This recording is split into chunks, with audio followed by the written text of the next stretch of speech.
The Queen just premiered her new concert film this past Saturday. No, not the Queen of England, but the Queen Bee, and of course that is Beyonce. Renaissance, a film by Beyonce, had many celebrities attending to celebrate. Some attendees included Halle and Chloe Bailey, Vanessa Bryant, Kris Jenner, and Gabrielle Union. However, some celebrities we can't help but to wonder if they were invited to this exclusive premiere. That's right, today we are going to be discussing 10 celebrities that weren't invited to Beyonce's Renaissance concert film premiere. And if you don't know me already, I'm Melanie with InformOverload, and before we begin, be sure to like, comment, and subscribe if you were also not invited to this event, because I sure wasn't. For number 10, we have Wendy Williams. This former talk show host has never been shy with her feelings and thoughts, as many times she has gotten herself into some trouble. In 2012, Wendy was discussing Beyonce's upcoming HBO documentary on her talk show and said how she was a fan of hers and was definitely going to be watching the documentary. Positive things were said, right? Well, that shortly turned negative when Wendy followed up her own statements by saying her kitchen TV has closed captioning, so she was able to understand what Beyonce was actually saying, before adding that Beyonce talks like she only has a 5th grade level education. This wasn't the only time she seemed to be showing Beyonce support rather than completely slamming her, because in 2020 she blasted Beyonce and Jay-Z for not standing during Demi Lovato's performance of the national anthem during the Super Bowl. But while she was saying this, many pointed out that she was wearing Beyonce's Ivy Park clothing, which was either a coincidence or I don't even know. She was not at the premiere unless she disguised herself in a costume like her iconic Statue of Liberty look. And at number 9, Kid Rock. During an interview with Rolling Stones, he admitted he was flabbergasted by the level of fame and success Beyonce has reached, which isn't directly hating on her yet. He decided to continue by attacking her appearance and music. He was confused by those who claim Beyonce is quote-unquote hot and her apparently nice rear end. Kid Rock stated that Beyonce doesn't really do much for him because he said himself he liked skinny white chicks with big,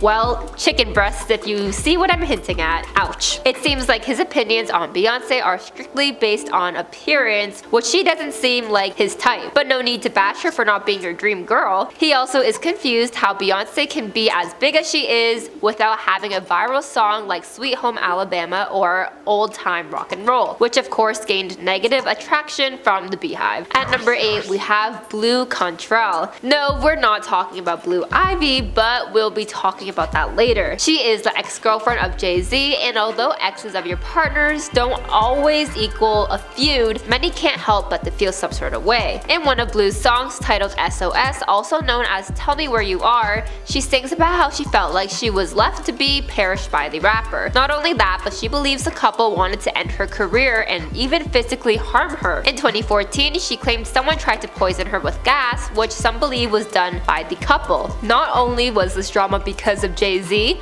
but Blu and Beyonce's career were both on the rise around the same time, which also contributed to the feud. And of course, I'm not sure if you noticed, but Blu Cantrell has the exact same name as Beyonce and Jay-Z's daughter, Blue Ivy. One user shared their feelings online by writing, "So am I the only one that realizes Jay-Z cheated on her, married a woman that resembles her, and named his first child after her? I'm sure she didn't get the invite to the premiere, but I doubt she would even go if she did get the invite." And for number 7, we have Farrah Franklin. She was one of the members of Destiny's Child all the way back in 2000, but she was quickly booted out after being in the group for just 6 short months. During an interview, Beyonce claimed it was due to Farrah missing 3 major promotional tours, but Farrah herself claimed it was due to her quitting and was not kicked out. She said the group came down on her about being sick, which was her breaking point. Not only that, but there were problems with management, which if you don't know was her way of directly calling out Beyonce's father, Matthew. But there's 2 sides to every story, as Farrah suggests that Beyonce lied about her missing these important tour dates because she was already kicked out of the group. But this apparent beef did occur back when the girls were still young adults, and they are in their 40s now, so I'm sure they can put everything behind them. For number 6, we have Khia. You may know this artist for her hit song My Neck, My Back, and you can fill in those blanks yourself. Well, she has been publicly hating on Beyonce since 2013 and even spoke about how damaging Beyonce's album Lemonade was. She believes that it made black people look bad and even commented on Serena Williams' appearance in the music video, calling her a prop shaking her rear end in a bodysuit. She has not been shy about her feelings, even if that means experiencing some hate from the public, especially from Beyonce's fans. And obviously obviously with all the statements she made against Beyonce, I'm sure she didn't get the invite to her premiere. And for our number 5 spot, we have Lil Wayne. This rapper was definitely not invited to Beyonce's premiere, and this is due to the feud he has with Jay-Z, who is of course married to Beyonce. The two men have both dissed each other through several song lyrics, but many believe Lil Wayne took it too far in his song titled It's Good. In this song, one line implied how he was gonna hold Beyonce captive in order to make Jay-Z pay him in order to get her back, which is quite extreme, and I have no doubt Beyonce would not want him attending her event. In the past, Beyonce and Lil Wayne have made a few collabs together that even dated back to her Destiny's Child era, but ultimately it seems like the flip was switched once she began being linked to Jay-Z. I guess things were completely changed. Jay-Z actually responded to the rapper's claims about him taking his wife through his song lyrics, of course, as he basically says good luck to Lil Wayne and warns him to hide his own family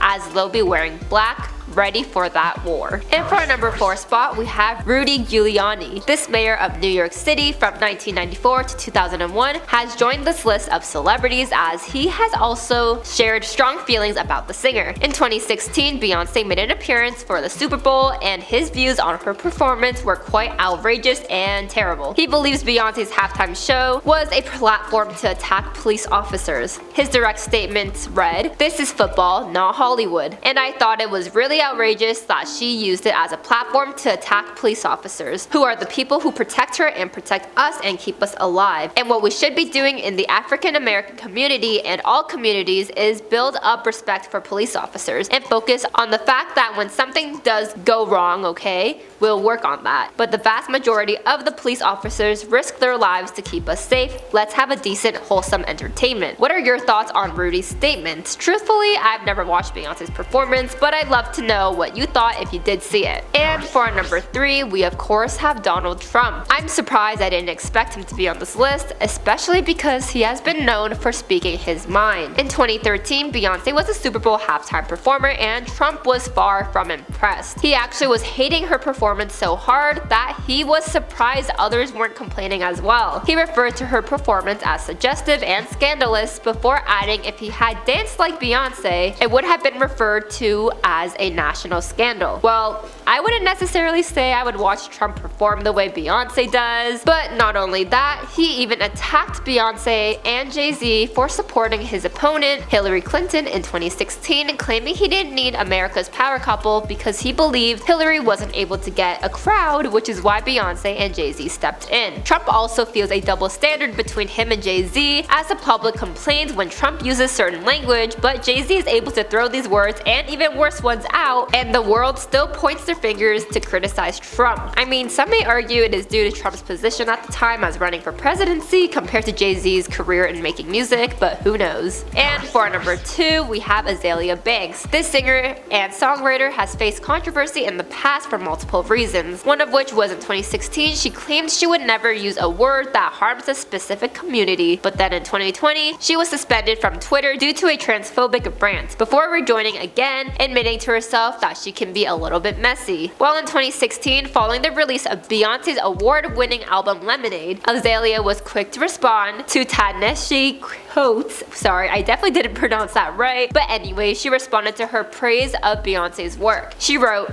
"Don't think for a second that Beyonce was intelligent enough to come up with any of those ideas on her own." And for our number 1 spot, we have Piers Morgan. He has actually once been a fan of hers, as the two had several interviews together. And on Beyonce's YouTube channel, there's a video still up of her and Piers shopping together. His interview with Beyonce occurred in 2008 and 2011, where he called her old self bright, warm, funny, and sharp, all great characteristics. But in 2016, following the release of Lemonade, he spoke to Daily Mail, where he stated, "I feel uncomfortable about Beyonce using grieving mothers to sell albums." He also remembered when he asked Beyonce in the past about her childhood and her experiences with discrimination due to her skin color, where she opened up about her career and how she feels like she's broken barriers, as many don't think of race, and how it's not about color, as she is happy that is changing. But Morgan claims it's the opposite now. He believes the new Beyoncé wants to be seen as a black woman political activist first and foremost, with entertainer and musician second. It seems like many actually criticized Beyoncé for her 2016 album Lemonade, and many also criticized her Super Bowl appearances. You can't deny the success she has gained over the years, but I'm curious to know your opinions on her in general. Are you gonna be getting tickets to view Beyoncé's film, or are you gonna sit this one out? I'd love to hear all your opinions down below, and I'll be sure to see you next time.